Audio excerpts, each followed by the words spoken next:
session for the System Design and Management program at MIT. I'm going to take probably about the next 30 minutes and just walk through a little bit of background, a little bit of information about the program.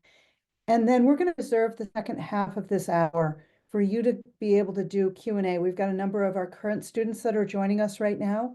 And a lot of times the best information that you're going to be able to get as you start to consider whether SDM and MIT are the right place for you is a chance to talk to the current students and hear a little bit more from their perspective. So what is SDM? SDM is System Design and Management Program. We are a graduate degree program at MIT. It's offered jointly between the School of Engineering at MIT and the Sloan School of Management. And because of that joint nature, this program, this degree, ends in a Master of Science in Engineering and Management.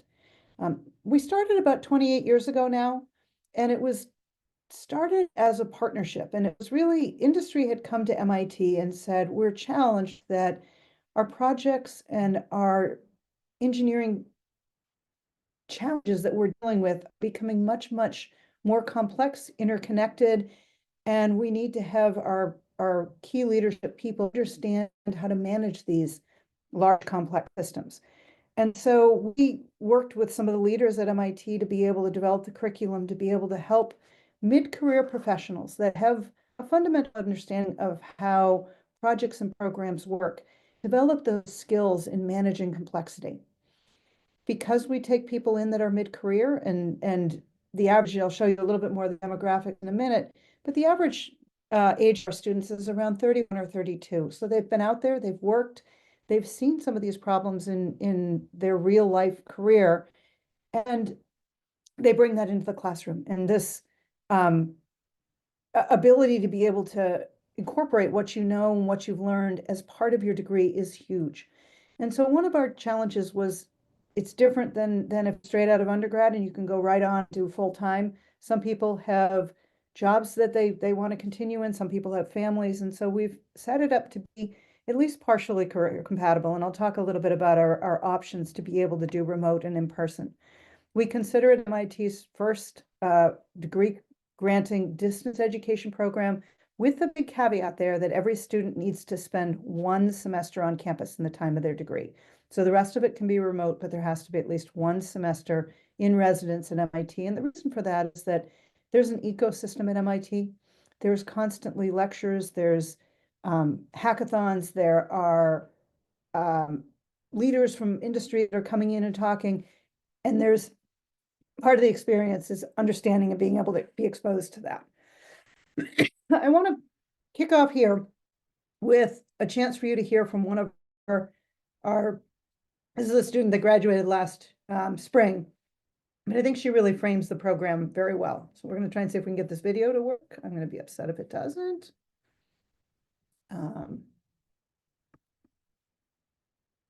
Okay, I'm going to put this on. I'm going to stop sharing for 1 second and just see if I can figure out why this isn't running. And then I'll jump right back on. So give me a second to just stop share there. I tested everything, but I did not test the videos before I got going. So let me just see if I can figure out how to get the videos up and running. So give me 1 sec.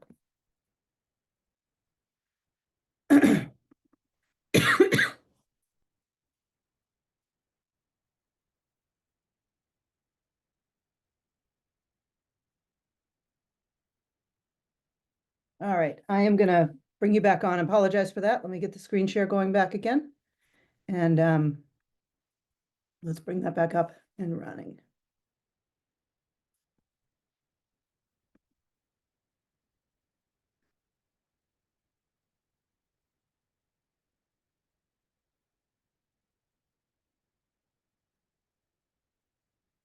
Now we should go.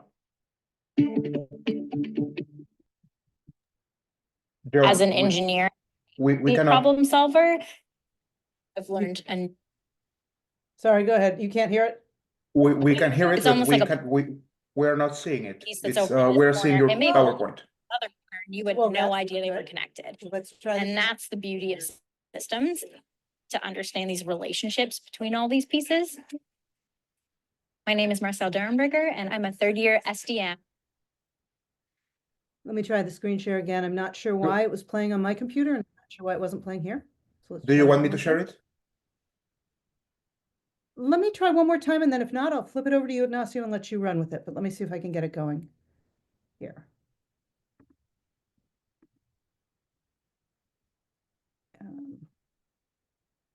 We are seeing the PowerPoint. All right, now let's see if we'll get her to play. There we Is go. that running? Thank you. As an engineer, I'm trained to be a problem solver. And now I've learned a new way to solve problems, and it's pretty fun. It's almost like a puzzle with strings, because if you move the piece that's over in this corner, it may pull the piece that's in this other corner, and you had no idea they were connected.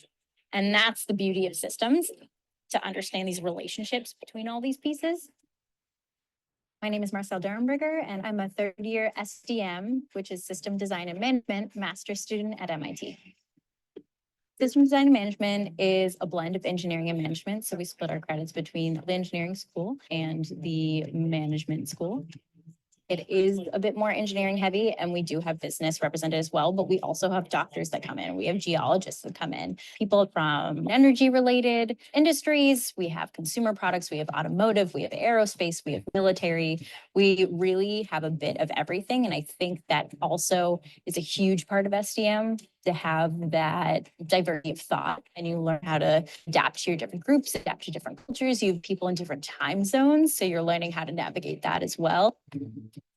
And you can do it in so many different ways.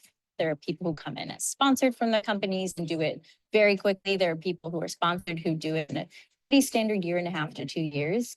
There's a group of people who do remote with causes to get on campus on certain times. And then you have the part-time folks. I was able to blend starting part-time and then going full-time. There are a few of us who do that. So core is the first year for every system design and management student. So in the fall, you're all learning a common language, the core foundation of what systems thinking is. System architecture usually leads the front, and then you have system engineering, and then you have project management. And you're applying these to pretty simple problems. So first in the fall, you're like, okay, we're getting this new language, we're seeing how it applies, but these problems don't seem particularly complex. And that's the point, because you need to build on it. So what happens is you have a winter session, 1 week in January, where everyone comes on campus. And you are all in a room, you're doing workshops, and you actually get pitched projects from 40 plus sponsors. And these projects have all been filtered by the program to really help you practice all the knowledge you now have. And then you go into the spring semester and you apply it to a much more complex project.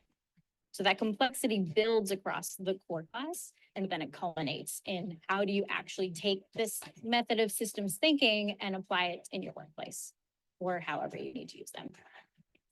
Being a teaching assistant for the core class, it's actually really fun to see other people wrestle with the questions that you wrestled with, and then slowly have the puzzle pieces like click in their heads. The project work brings you closer, the whirlwinds nature of the program brings you closer, and then all of a sudden you have this really special community. I think we come here because we want to do better. We want to elevate something that you think can improve. And this is an opportunity to learn the tools and meet the people that have a similar curiosity and drive to make a difference.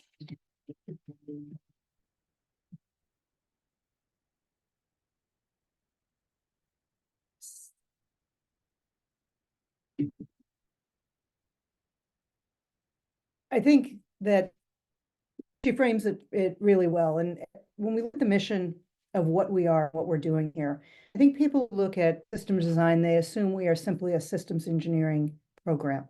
We're not. System engineering is part of it. But if you look at what our mission statement is, and I think that it's easy to reflect back on what Tom Magnanti, who's the founding co-director of this program, said, is it's a program for those who want to lead, not leave engineering. Systems engineering is one component of it, but it's really that larger, higher level understanding of how pieces fit together. And so if you look at our mission statement, to educate future technical leaders on architecting, engineering, and designing complex product and systems, preparing them for the careers as top grounded senior managers of their enterprises. We've had students that have gone on to lead large organizations, and they've used the systems thinking that they've gained here at MIT.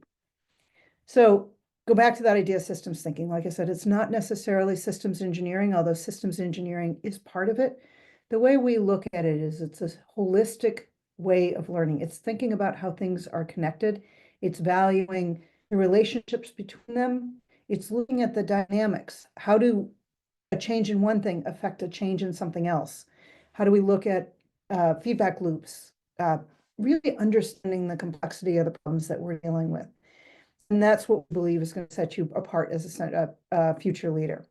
So there are two different programs here at MIT that are run by SDM. The first and the one that we're going to spend the time on today is the master's degree program. And the master's degree program, and I'll break it down a little bit more, is comprised of the core, and then it's building up management electives, engineering electives, and thesis. It's typically 16 to 21 months usually. It's possible to do it in a year, although there are some things that you're trade-offs that you do when you do it in that amount of time. SDM also offers a graduate certificate program.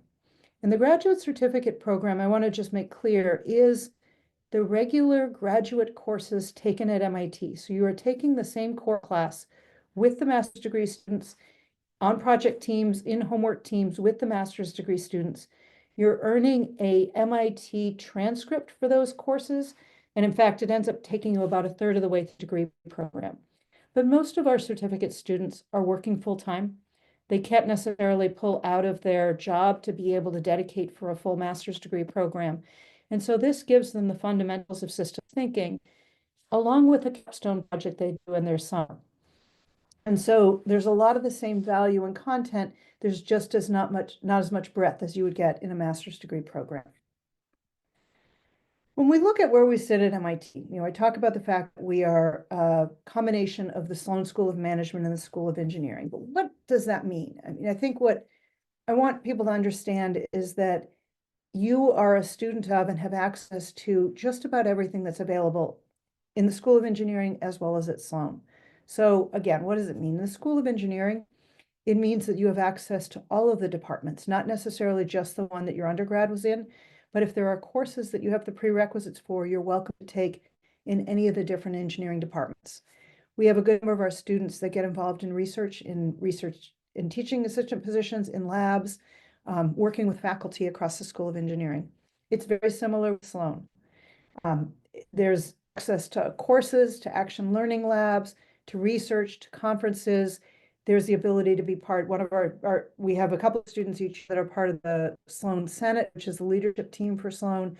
And so you're part of the Sloan community as well. But beyond that, and this is part of the reason I talked about the value of being on campus, you're also in the MIT ecosystem beyond just classwork.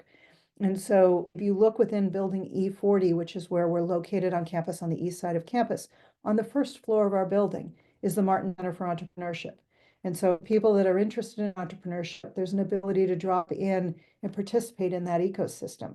There's also, again, hackathons, classes, things that happen outside of the traditional coursework that's available to you.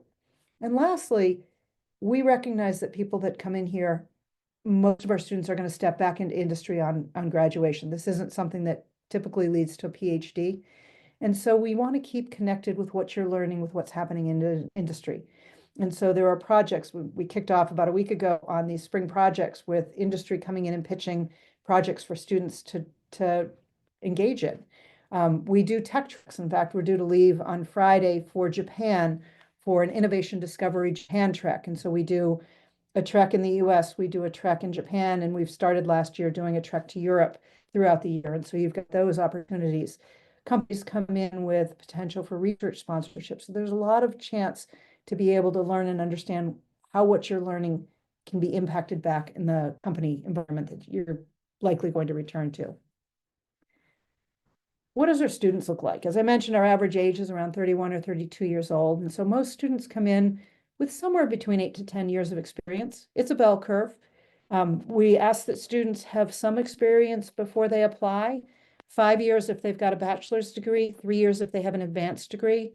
But we also have some people that are further on in their careers that have rationale and reasons for coming back. I'm finishing up working right now with a student that is actually an ear, nose, and throat surgeon who I've been working with him on his thesis.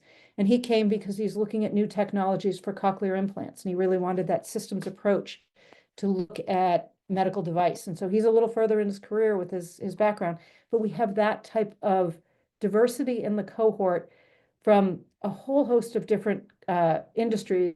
In fact, we try very hard to make sure that there's diversity of backgrounds, because the feeling is that you can learn as much from somebody sitting next to you that has a really different background as you can from the faculty and the professors.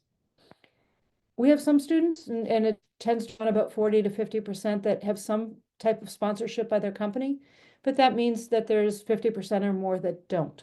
About a third are local commuters, and in many cases, they may live or work directly in the Boston area. They come to campus for class, and then they go back to work for the rest of the day, and working their education in with their work schedule. About half are from the US. It means about half are from around the rest of the globe, and you'll get a chance to see here.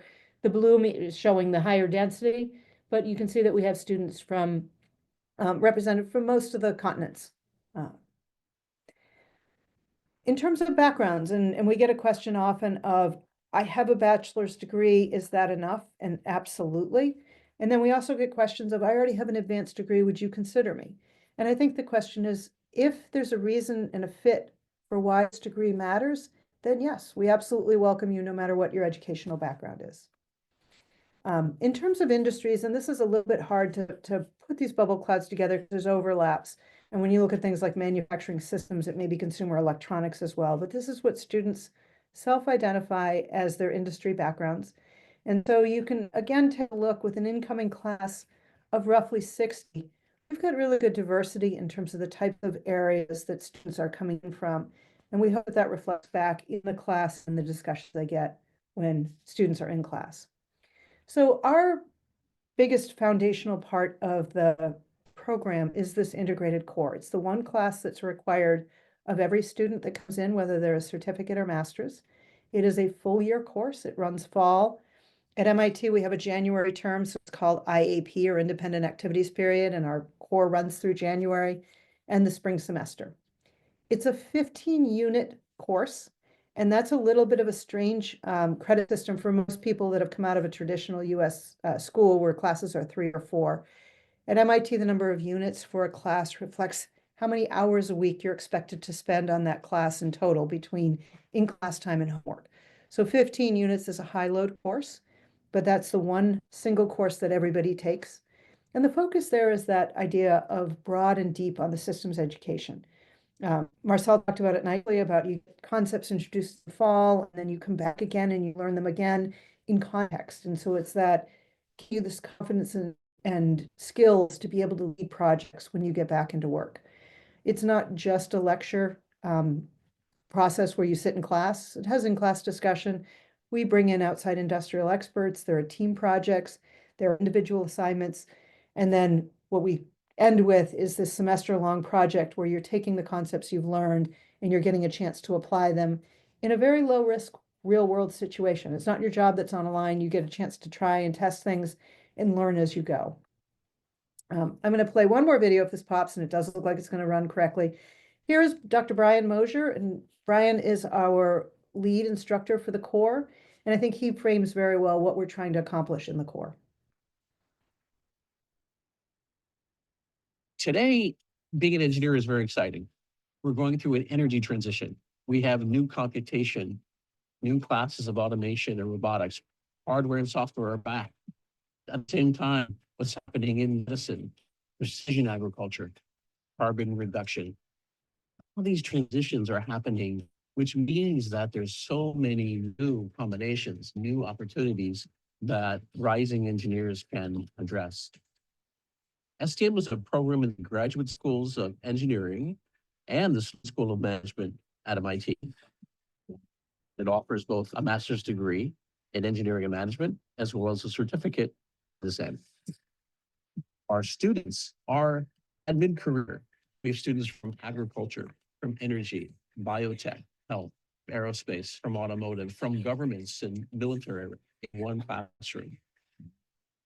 if we looked at curriculum a century ago, each of the separate disciplines was establishing their own first laws and their own disciplinary principles. Today, the engineering problems we're working on are connected. That is, we can't separate the subsystem we're working on from the system it connects to. And that connected system lives in an ecosystem that includes other systems. So the engineering leader now not only must help coordinate and make trades amongst the engineering disciplines, but we must be capable of also interacting, having dialogue, having conversations with stakeholders, economists, regulators, lawyers, sociologists, ethnographers. So that becomes a central part of what an engineering leader for complex systems problems must deal with. But let's start with the core, because the core is really unique. We teach this class over 9 months. With every few weeks, we spiral through system architecture, system engineering, and project management. These are 3 capabilities that an engineering leader, especially for complex modern projects, has to have.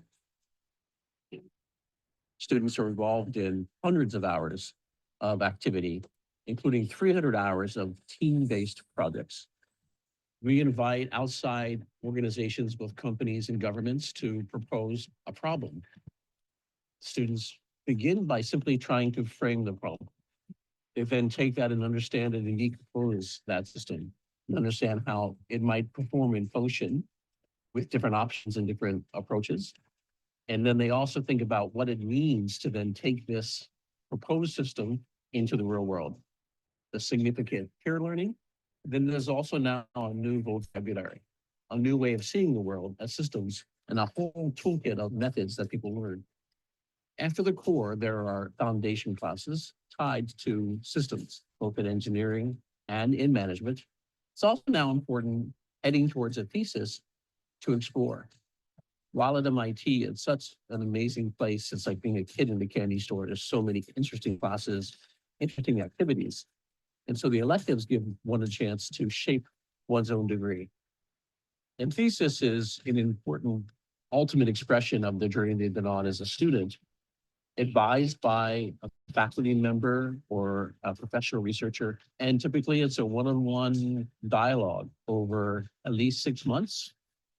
What's always amazing to me is to see how a student evolves leading up to the topic in their thesis, which could be groundbreaking, maybe something they could never have anticipated when they entered.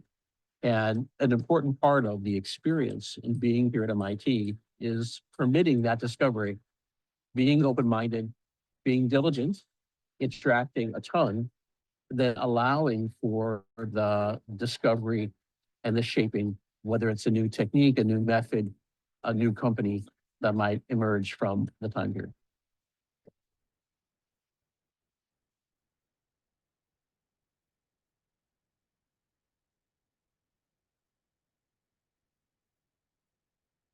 So taking what Ryan just talked about in terms of what does the curriculum look like, I want to put in a little bit of a different framework to help you understand how the pieces come together.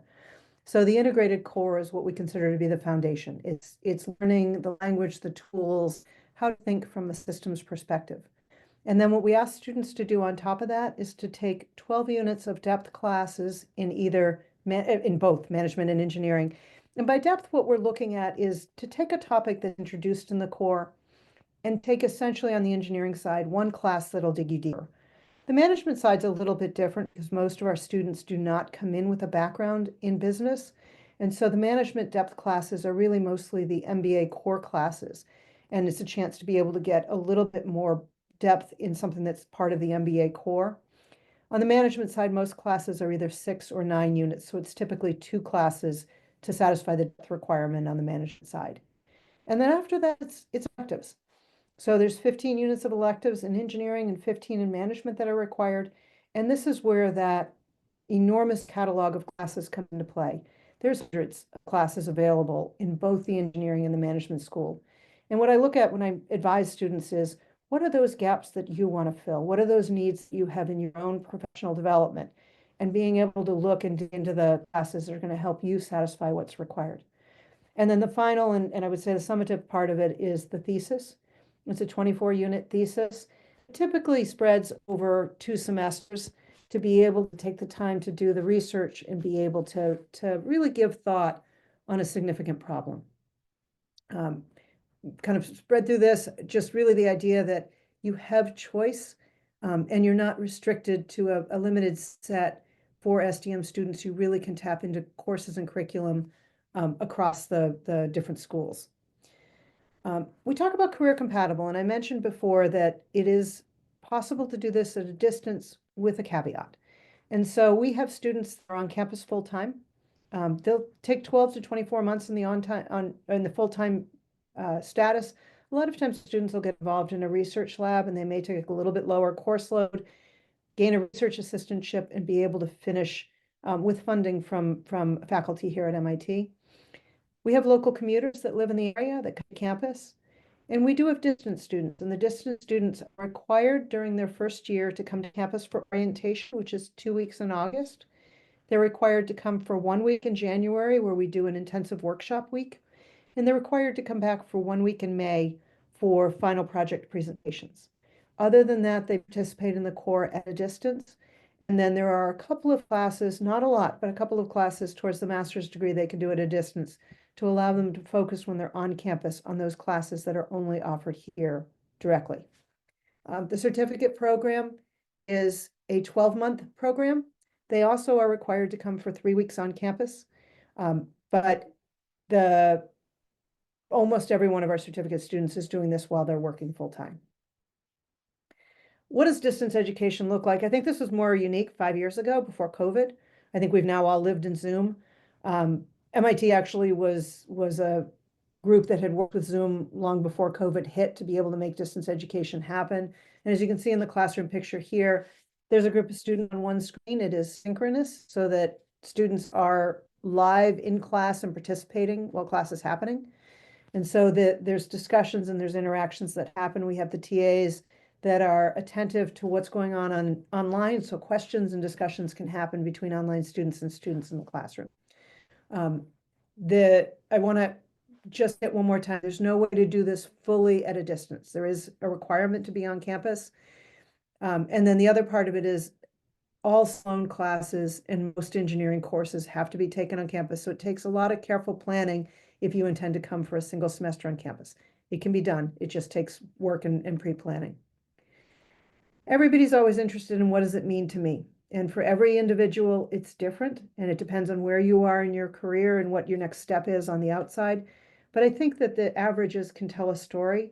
And you can look here at the average pre-SDM salary and the average post-SDM salary. On average, it's about a 70% increase, and it's been pretty consistent over the past several years. That's something in the range of 60 to 70% increase in salary for our students. Only you can assess that ROI, but it gives you a gauge. You'll look at the data and you'll say 2023, why don't we have 2024 yet? We always look at the full calendar year before, which is the January to December of the year prior. And then we look at the 6 months post-graduation employment rate. So we'll have the 2024 data up as we get into the summertime this year. This actually is current for the students that graduated in the calendar year prior to this. Again, this information is up on our website, so if you go and explore the sdm.mit.edu and go into the careers section, but here's just a quick sampling of the companies that have come and hired and recruited. We see some companies that come back regularly because they understand and they like the systems thinking from our students. And so we tend to have a number that go to Amazon, Shell TechWorks, Tesla, and Google and others. But it does change year to year, and a lot of the job process is us supporting your job search. We don't view it as job placement, we view it as your job search. But we have dedicated person, Julie Papp is on here, and Julie works with the students individually to help you with your next step in your career. Here's just a sampling of titles. It's a bit of a word salad, but I want you to be able to take a look and see if you can identify with your career goals with what you see for the next steps. And again, more information on our website to talk through the next job title. So companies and industries are really critical. What do? Well, I talk about sponsored students, and so some companies do sponsor students, but more common, we see them coming in as supporting team projects, giving guest lectures, supporting internships, hosting our site visits. We do these tech treks and we go in and we see what's happening in companies, and sponsoring research. So our goal is to keep you as connected to industry throughout your time here at MIT as we can, so that you're ready to step back in on the other side. So with that, I'm going to turn this over and I'm going to actually introduce somebody to you. Ignacio Vasquez, and Ignacio can do a little bit of his own intro, but I'll kind of pump him up a little bit before that. Ignacio was an SDM student. He was somebody that we selected, and we do this annually. We pick one student that is given a Student Leadership Award for the contributions they've made. He was our Student Leadership Award winner, and then subsequently we convinced him to come join us. And so Ignacio works both as the director of our certificate program, but he also leads our industry relations and industry connections. And so I'll give Ignacio a little bit of an intro. I'm also going to apologize that I need to step away. As you may see, I've got a sling on right here, and I actually broke my arm this weekend. And so I'm actually headed off to a doctor's appointment to have them take a look at the x-rays and make sure all is okay. So I'm going to leave you in the hands of Ignacio and a panel of our students. And I do encourage, and I'm going to flip to the next screen while this is going on. I encourage you, if you have any, oops, no, I thought the contact point. If you have any questions at all, please reach out. I know Amali Lalam, who is our admissions coordinator, has provided her info in the info session. And if not, please do reach out to her if need be. And thank you for jumping on. And if you've got any questions, we hope we can answer them. Ignacio, I'm going to turn it over to your hands. All right, thank you, Joan. And recover soon. You're getting some love from the chat right now. So all right, we'll be in contact. So we have another roughly half an hour. Good morning, everybody. And I don't mean only good morning in Eastern time. I think that there are also people here joining from Tokyo. So it's over midnight right now. So good afternoon, good evening. My name is Ignacio Vasquez. As John mentioned, I am the Industry Relations Director for SDM. I have been working in the program for close to 3 years at this point, and I'm very happy to be here. So today, for our Q&A, we have 3 of our current students, and I am going to name them. We don't really have a slide or anything showing you, but I would appreciate if you can take a couple of minutes each to just make a very quick introduction on who you are, what brought you to SDM, and what format also are you following this into, like in person, online, remote? How did you get started? So let me start with Lauren Gutierrez. Hey, can you hear me all right? We can hear you. Awesome. I'm Lauren Gutierrez. I actually just wrapped up the program. Sorry, my dogs are barking in the background. I was a full-time on-campus student for the last 18 months. My program, I came to SDM through the Air Force. I'm a military officer. I work on different weapon systems, so like jets and engines for the Air Force. So I came to SDM through the Air Force. It was a mid-career opportunity for us that I applied for and got super lucky to be able to be at SDM. Coincidentally, my husband's also active duty Air Force, so he was already at MIT getting a PhD. So we actually got to be students together for my last 18 months here. I just finished up. I am now living in the DC area and happy to answer any questions you. Thank you, Lauren. All right, Morgan, I'm looking at you now. Hi, good morning, everybody. My name's Morgan Orlovsky. Similar to Lauren, but I just got out of the Navy. I was an active duty service member for the last 7.5 years. I was a nuclear engineer over there. And then I'm using the SDM program kind of to pivot into the civilian sector. And I am in person I'm going to be doing the program in 3 semesters. My husband is actually also here on campus at MIT too. We have a toddler at home. She is about 1.5, and then I'm taking spring semester off for maternity leave. So balancing the family aspect through the program as well while kind of pivoting careers. So any questions you guys might have, happy to answer. Thank you, Morgan. And like, I mean, it's a 1.5 year old, right? Yeah, 1.5. Yeah, on occasion, we do get also babies born halfway through the first year. So that's not like a KPI or anything, but we do keep track of it. And we have baby gear with MIT SDM branding. Thank you, Morgan. All right, Stephen. Hey everybody, my name is Stephen Ma. So I actually came from commercial aviation. I worked at Boeing for a while. I left as a program manager for the 787 program. I was at a point of my career I was actually trying to pivot to the space industry, and I was really fortunate to be accepted to this program. So I wanted to use this program as a way to get some formal education on systems engineering, architecture, and program management, as well as use my electives to learn about space systems, and then also get really kind of engage with the ecosystem here to take advantage of all the non-academic space kind of experiences that I could get involved with. So not only do I take some space classes through the engineering school, I'm also a co-president of the Sloan Space Industry Club. So we plan commercial space events for our student population. And then I also get involved with some of the NASA challenges. Last year I did Big Ideas Challenge. This year I'm doing the Rascal Challenge. So I'm actually going to my going to my fourth semester. And I leveraged my first year to really fortunately get a job with an summer internship with JPL this summer. And so, yeah, I'm going to my fourth semester, trying to finish out my thesis. I'm looking to graduate this May. And I moved here from Seattle. I know a lot of you are not local to Boston. So if you have any questions about those things, feel free to let me know. All right, thank you, Stephen. Okie dokie. So we are going to open up the panel for questions. If you have anything, you can drop it in the chat. I can ask. You also can raise your yellow or blue hands, depending on which version of Zoom you have. And I can give you the word too. So while we get some brave volunteers, let me kick it off with Lauren. Can you tell me a little bit about your fellow SDM students? What was your impression when you joined the program about their professional backgrounds, what they are doing, what they are up to, and how is that culture looking like? So the cohort for SDM is pretty amazing. I really enjoyed the diverse background that was in my cohort. Kind of what you saw from Joan's bubble chart is there's everything there. You have health, you have military, you have IT people. I mean, folks are from all different industries.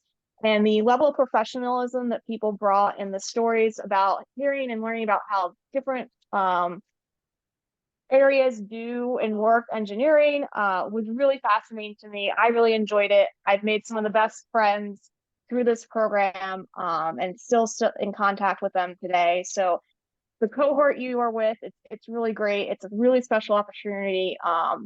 Really learn from other industries. I can't recommend it anymore. So thanks, Lauren. Morgan, I'm going to be looking a little bit towards you now, virtually.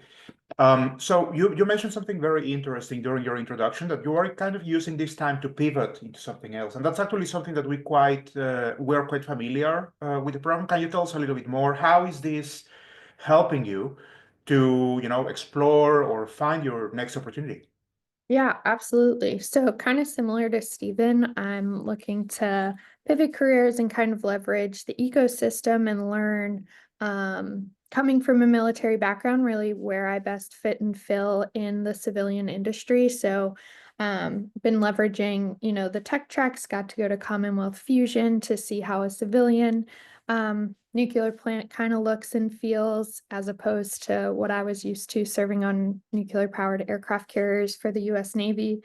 So I have to say, also speaking to like a very diverse cohort with my fellow SDM students has really helped me to kind of parse through the complicated world of what industry job searching looks like, and has kind of shown me where I want to go and where I think I'll be most impactful. And I think what Joan was saying about learning just as much from your fellow students, like sitting next to you, as you do from the professors in the classes you take, has really that struck a chord with me, because I definitely saw that over the last semester. Just being able to have conversations about people from where they're coming from companies they liked, companies they didn't, where they best felt like they could make an impact, has is leading my job search, really. Thank you, Morgan. Absolutely. Steve, I have a question for you, but we're going to go to Spencer right now. Yeah, sorry to jump ahead of anything with Steve.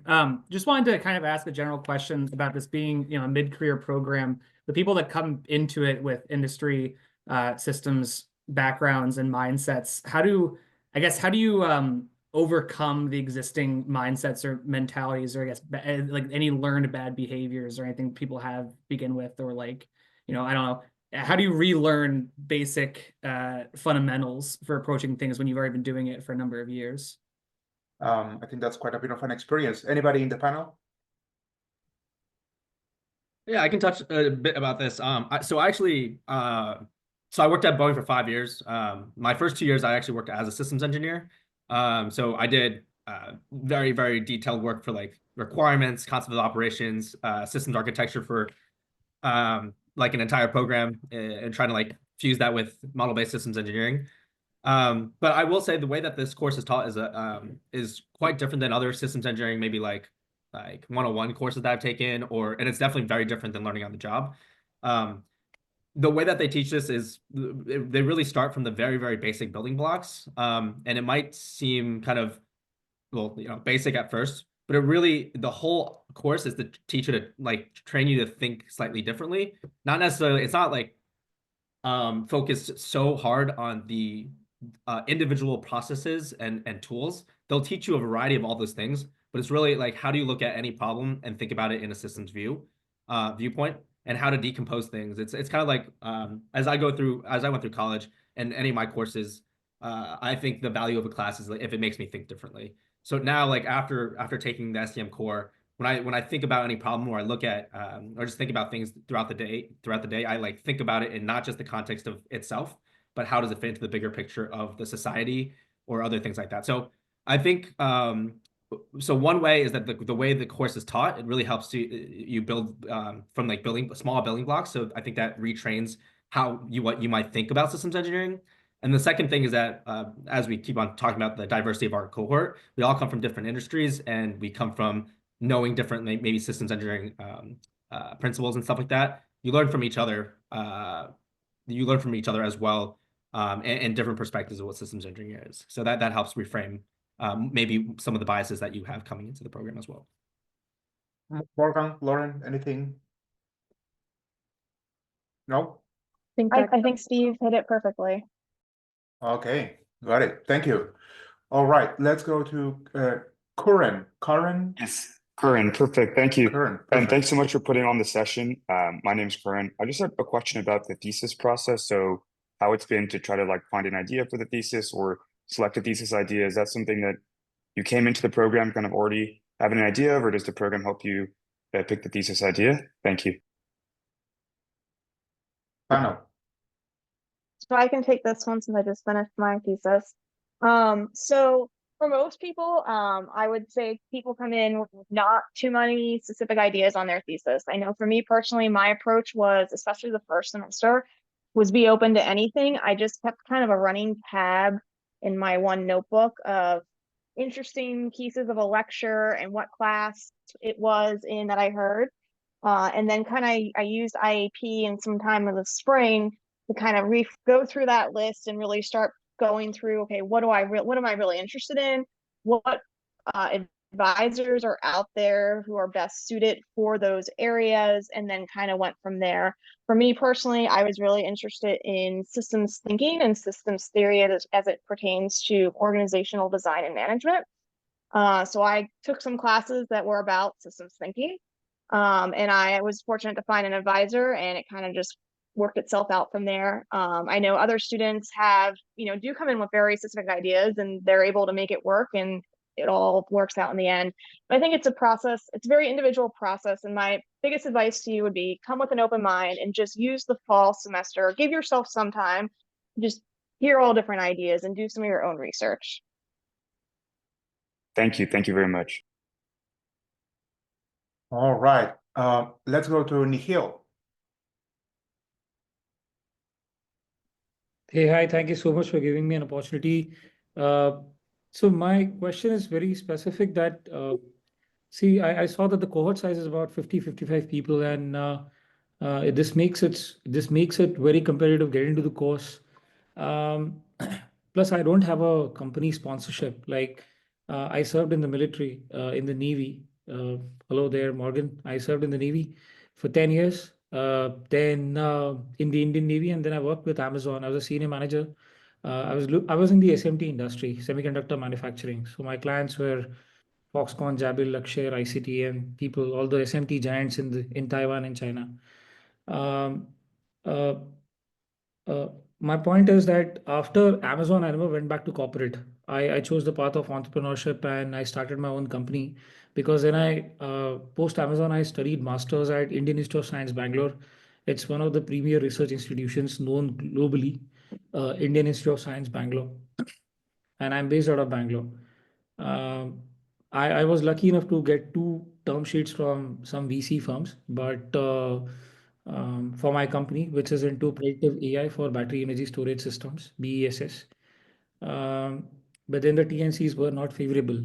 And I feel that probably the market that I'm operating in, it's not yet ready as far as the sustenance infrastructure is concerned for electric vehicles and the upscaling of BESS is concerned as far as Indian or growing economies are concerned. So I want to fill the gaps and take my company there, and I want to see in case if I can expand into Western markets or probably European markets and further streamline my product. This is my only intent to come to this session and then figure out if I'm a fit, then I'll apply and then I'll go ahead. So I just want to understand that how does this sound? Is this of any interest? Further, is there any kind of a work happening with respect to AI and ML and cell intelligence or the cell intelligence or probably the cell chemistry or the cell research or the next technologies at MIT? Um, So if it's work. let me take this one up, Neil. So I think that for individual comment on the fitness, I think that our colleague over here, Amal Alam, is available. Please give your email to her, and then you can actually have a one-on-one conversation with her. In general terms, about your last question, there is a lot going on inside of the institute. I am absolutely certain that there is going to be someone working on battery energy or energy storage in general. And actually, one of the first assignments during the first semester is something that we call technology scouting, where you have to go out to the institute, into the wilderness of technology, and find someone who is working on something that's really cool, really interesting to you, and then use some of the tools that you're learning to try to characterize what they are working on.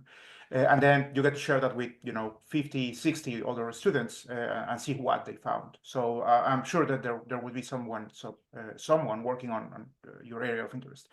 Let me take that opportunity actually to go back to my original question. Liam, give me a moment. Also, Rashini, thank you for raising your hand.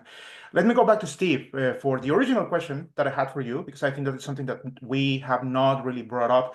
You mentioned a couple of student projects that you have participated in during your time at MIT. And the challenge that I want to pose to you, Steve, is we have been talking SDM is a mid-career program. There are a lot of people with experience, but a lot of those projects actually are happening with undergrads or with, let's call them extremely young PhD students.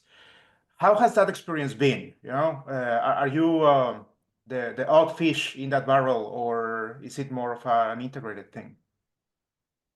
Yeah, so I think at least my experience, this has been an extremely it's been a pretty integrated university in the sense that even the undergrads and the grads work on projects all the time together. Not even just on these NASA challenges that I talk about, but even in some of my classes, there's undergrads already in my grad classes. And yeah, it's almost like there's really no difference other than the years that we've been on this earth. But they are outstanding people. And it's actually really cool to have that diversity of, hey, there's some people who are just extremely smart and extremely energetic. And then you have some people who bring that experience and time in the actual industry into the project. So right now I'm working on the NASA Mars RASCAL challenge, which is basically we're designing a phased mission, basically multiple launches to land on Mars and set up infrastructure there before the first humans get there. And I would say it's probably like half and half, maybe a few more undergrads and grad students. But we work every week on it. We have a meeting together, and then we have sub teams. And so I'm working constantly with undergrads, people that are not even in AeroAstro, people that are not in SDM. It's just totally across all disciplines. It's just anybody that's interested in space. And so it's been extremely fun and interesting to learn from other people. And you'll kind of see that. And I mean, there's been studies about this, but when you bring diversity of backgrounds and experiences to the table, you come up with better answers. And I think that's just something that MIT in general does very well across the entire campus, but especially SDM. As multiple people have mentioned already, the cohort is extremely diverse in what countries we're coming from, what industries we're coming from, what type of backgrounds and experiences in the job market we're coming from. So I don't know if that answered the question, but yeah, you'll have a lot of chances to get involved and meet undergrads and other grad students, and it's a great time. Thanks, Steve. All right, let me go to Liam. Hi, nice to meet you. I'm Leon. So thanks for putting up the session together. I'm currently serving as an engineering manager in a tech company. So I have a slightly different kind of question. So what kind of contribution would you expect from students to the program, or what kind of value could the students bring to the cohort from their previous experience? Thank you. Panel.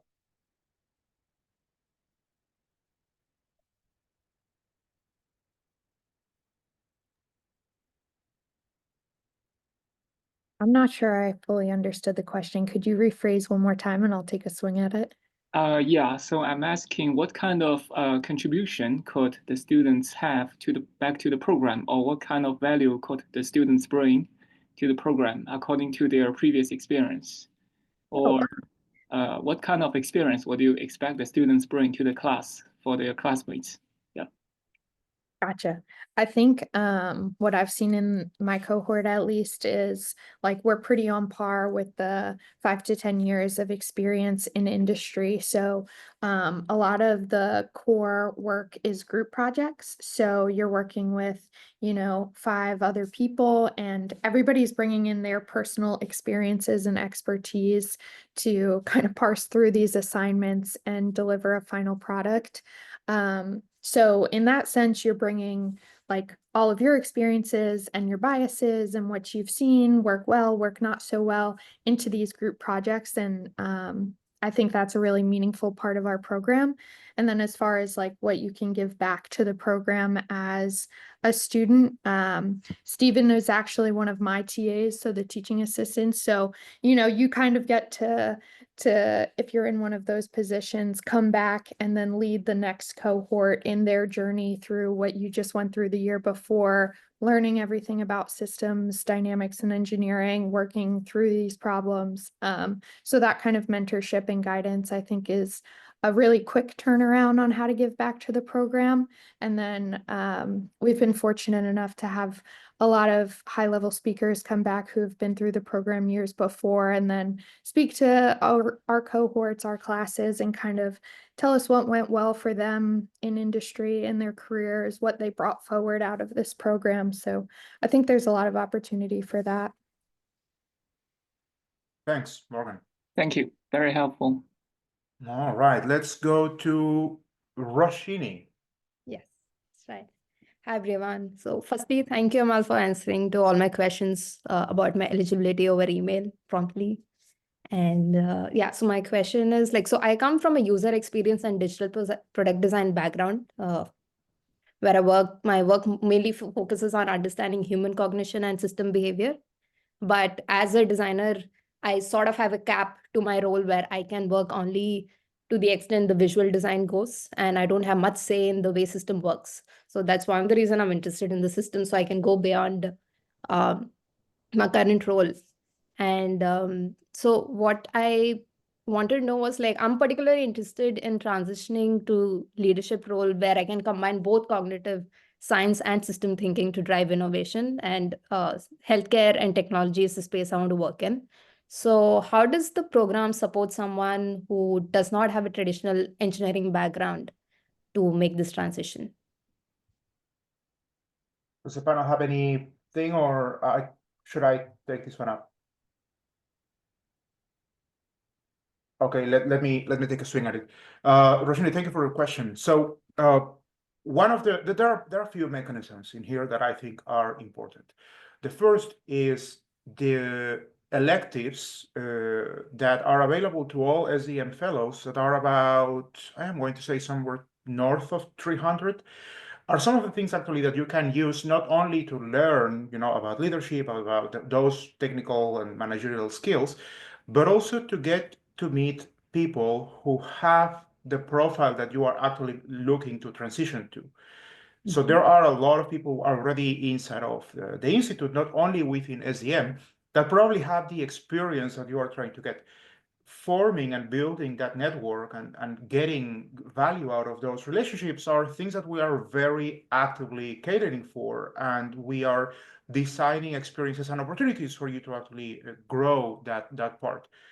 There are a couple of other things that are a little bit more concrete, like the opportunity to do an internship, the opportunity to work on some of the course projects in collaboration with the companies, and also perhaps to do the thesis in an area that you are interested in with a company that might be open to co-lead the thesis with you and your faculty supervisor.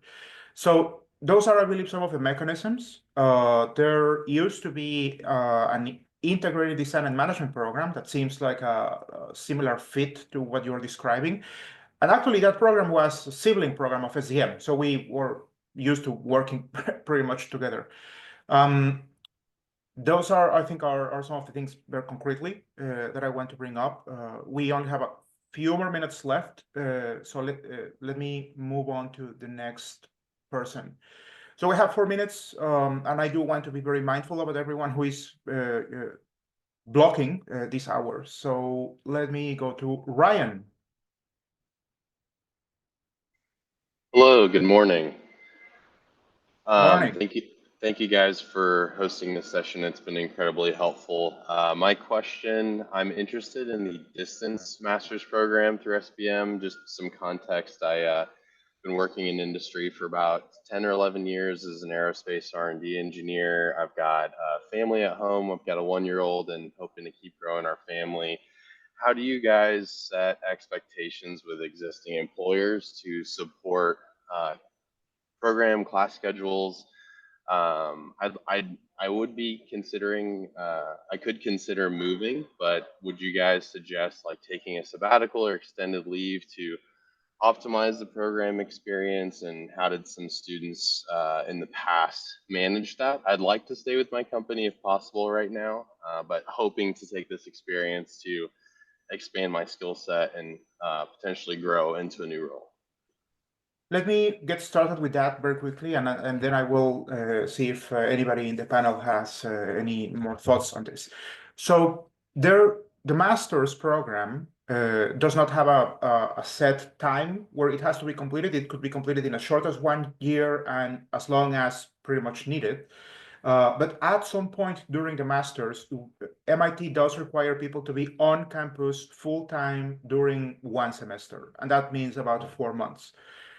SDM does offer the ability for people to take a limited number of fully online courses. And with fully online, I do mean still synchronous. So they have like class time every week and homework and team assignments.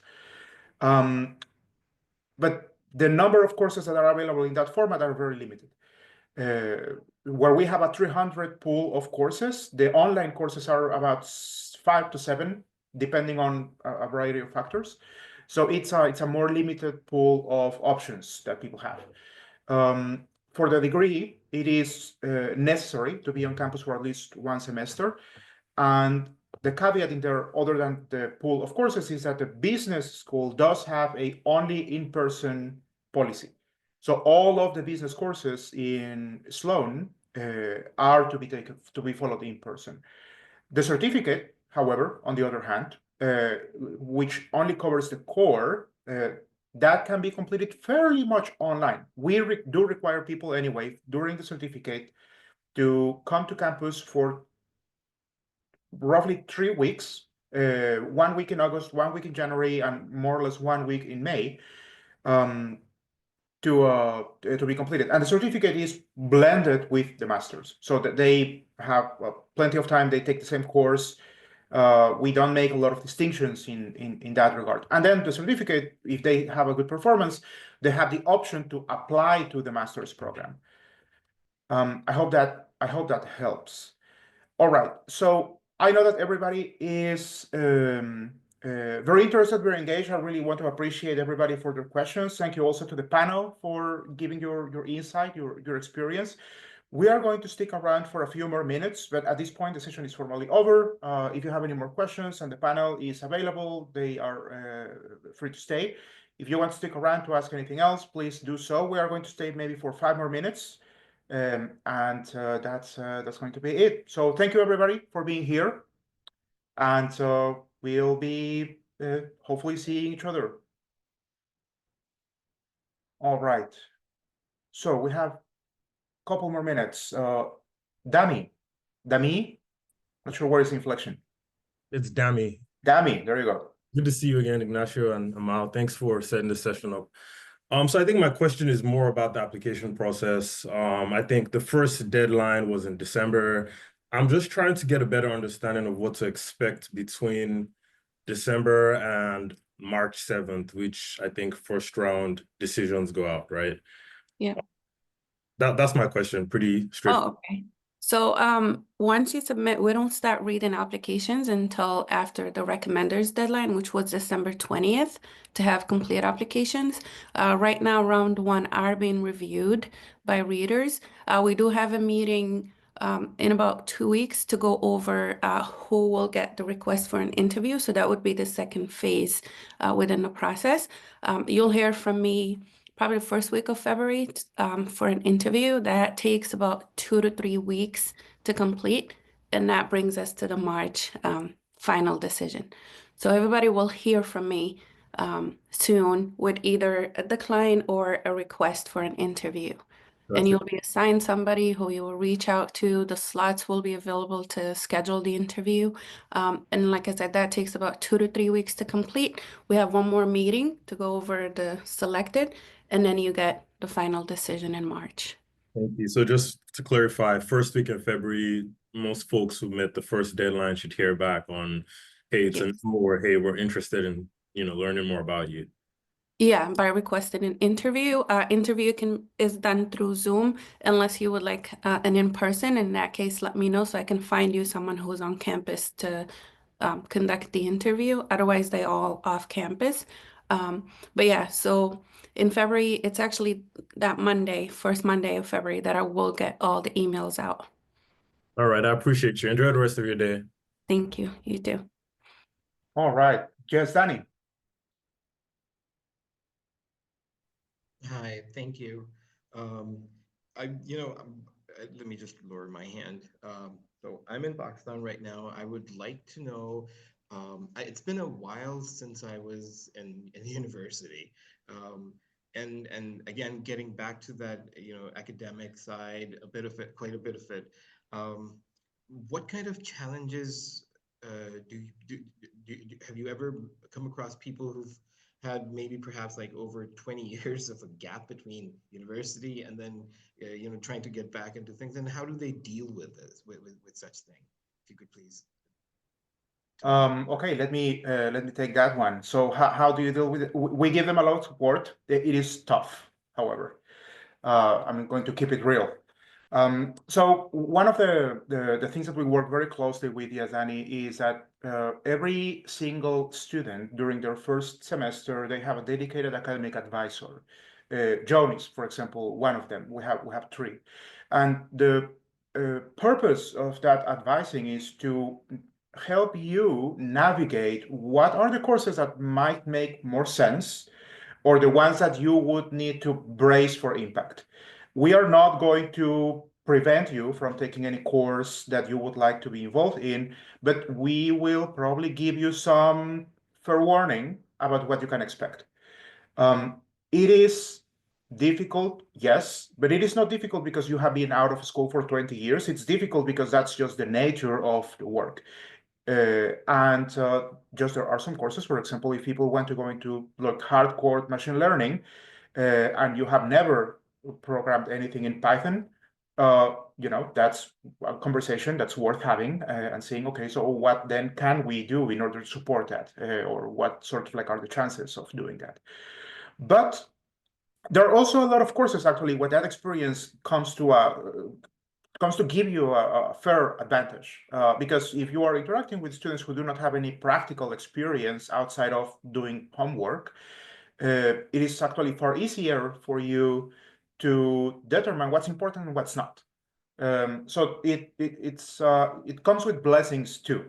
But if you want to take some advanced magical calculus, well, we are going to work with you. I hope that helps. All right, let's address a final question, because we're at the 5-minute mark. So Spencer, welcome back. Yes, thanks. My last question was for someone who is, not quite at the point for applying and maybe is earlier in their career. Do you have any recommendations for, I guess, areas of professional development to focus in to make them a competitive applicant in terms of, a background that includes systems approaches and engineering, but maybe like highlighting specific projects or areas to, continue to grow in before you apply? I am going to roll that one back to the panel.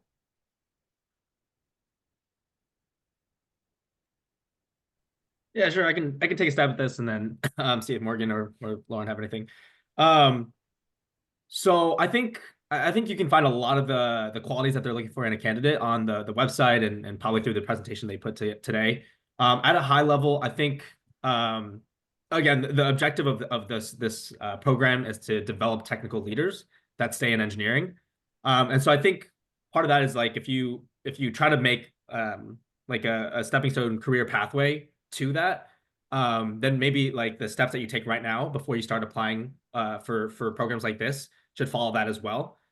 So we're still looking for people that are very balanced between the two, and show the affinity for like understanding things in very like broad systems viewpoints, but then not losing the balance between being very technical, being able to be very technical, but able to see things as like a larger company strategy kind of thing.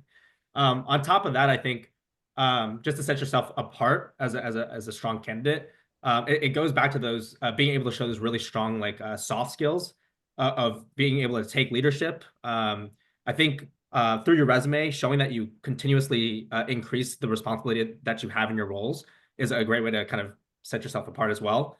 And then being strong communicators, and then also just being able to show that you can have quick impact and valuable impact to your company are all strong kind of qualities. I don't know if you have any more specific.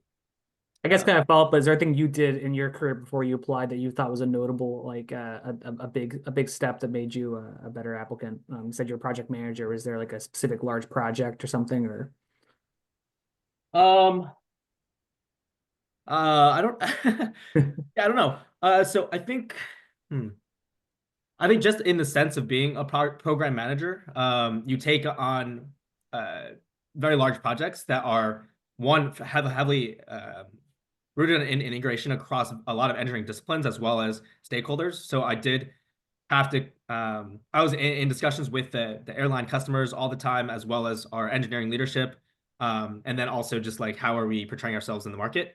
So again, I think that all of that kind of goes back to, are you able to be a balanced technical leader, showing both technical adeptness, but also not losing the sight of the bigger picture? Because a lot of times you have engineers that are extremely deep in their field, and they kind of are super in the weeds in their one technical component, and fail to see kind of how their component fits in the larger system or the kind of environment that the system will exist in once it becomes a product. Okay, I promise this is the last quick follow-up of that, but just wondering, is there a time you thought that you were ready to apply based on experience beyond just the 5-year minimum requirement for work experience if you only have a bachelor's? When did you feel like you were comfortable? Was it something you'd always look ahead of time, or you came across it and immediately kind of applied?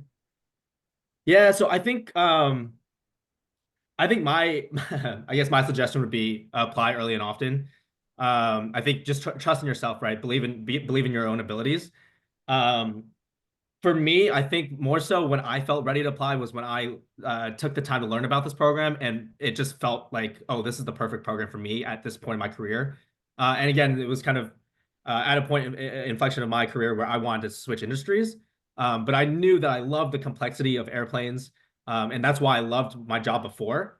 I love the complexity of it, and I love my integration role. And everything that I loved kind of like matched directly with what this program kind of stood for, right? The one thing I was missing was a passion for my product, and so I wanted to switch over to space systems and the space industry.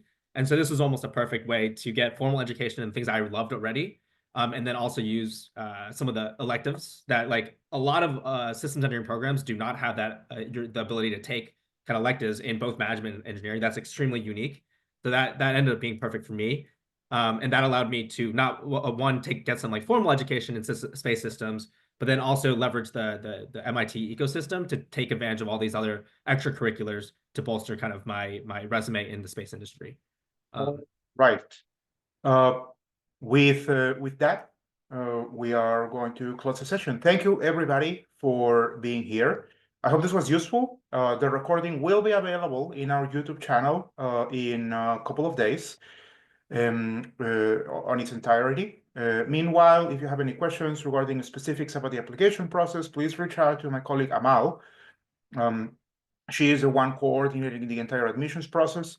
And thank you for being here, for all the questions. Thank you, Morgan, Lauren, Stephen. Thank you for your time, for your insight. And I hope to see everybody at some point. So take care. Have a good rest of your day, everybody.